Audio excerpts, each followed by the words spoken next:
Assalamualaikum warahmatullahi wabarakatuh. Perkenalkan, saya Anissa Nurul Fatimah dengan NIM 3311201150 kelas Farmasi D akan mempresentasikan mengenai komparasi analisis jurnal ranitidin HCl dengan 3 metode, yaitu metode kromatografi cair kinerja tinggi, metode spektrofotometri UV visible, dan metode kromatografi lapis tipis.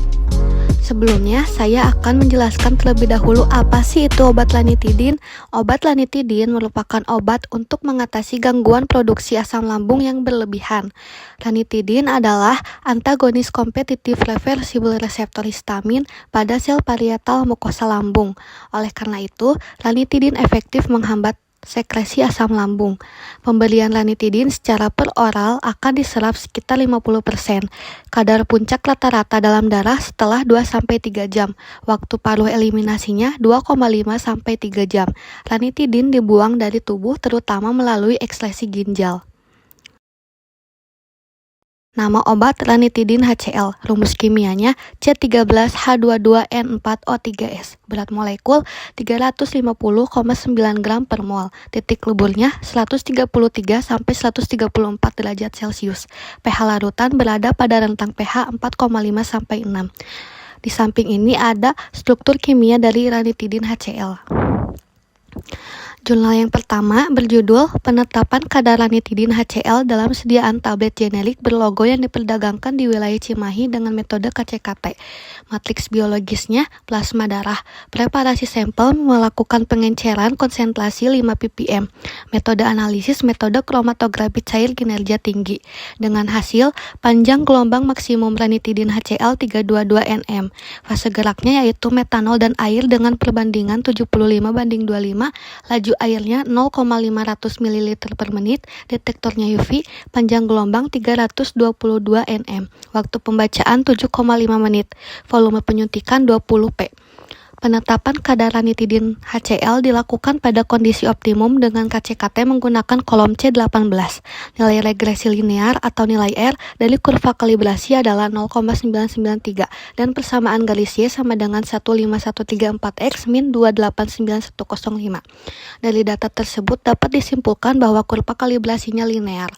Batas deteksi yang didapat dari hasil pengujian 0,00153 mg per L dan batas kuantifikasi yang didapat dari hasil pengujian yaitu 0,00509 mg per L. Persen recovery dari pengukuran ranitidin HCl secara berturut-turut adalah 102,1%. Rata-rata persen recovery yaitu 90-107%, sehingga dapat disimpulkan bahwa metode analisis ini memiliki akurasi yang baik. Hasil uji presisi didapat persen LSD adalah 0,8%.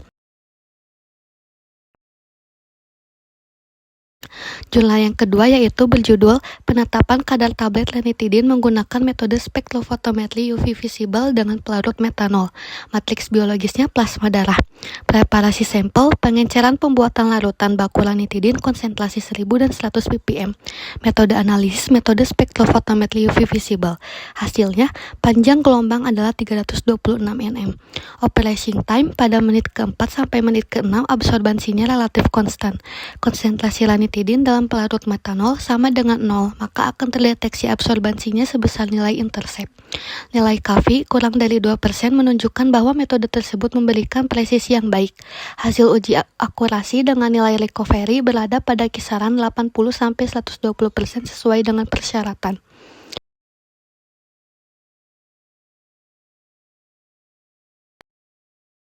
Jurnal ketiga berjudul Identifikasi Ranitidin HCl pada tablet menggunakan kromatografi lapis tipis. Matriks biologisnya plasma darah. Preparasi sampel melakukan pengenceran dengan kadar 110 mikrogram, 66 mikrogram, 22 mikrogram, dan 11 mikrogram per mili, dan melarutkan senyawa sejenis A ranitidin dengan metanol P. Metode analisisnya metode kromatografi lapis tipis atau KLT. Hasilnya kadar larutan baku pembanding 0,22 mg per mili. Kadar pengenceran dengan kadar 110 mikrogram, 66 mikrogram, 22 mikrogram, dan 11 mikrogram per mili melarutkan senyawa sejenis A ranitidin dengan metanol P diperoleh kadar 1,27 mg per mili. Kesimpulannya yaitu penetapan kadar tablet ranitidin ini cocok menggunakan metode spektrofotometri UV visible dengan pelarut metanol karena ranitidin hidroklorida itu banyak beredar baik dalam nama obat generik maupun merek. Banyak anggapan masyarakat bahwa obat merek lebih berkhasiat daripada obat generik meskipun sebenarnya memiliki zat aktif yang sama dan memberikan efek terapi yang sama sesuai dengan kadar.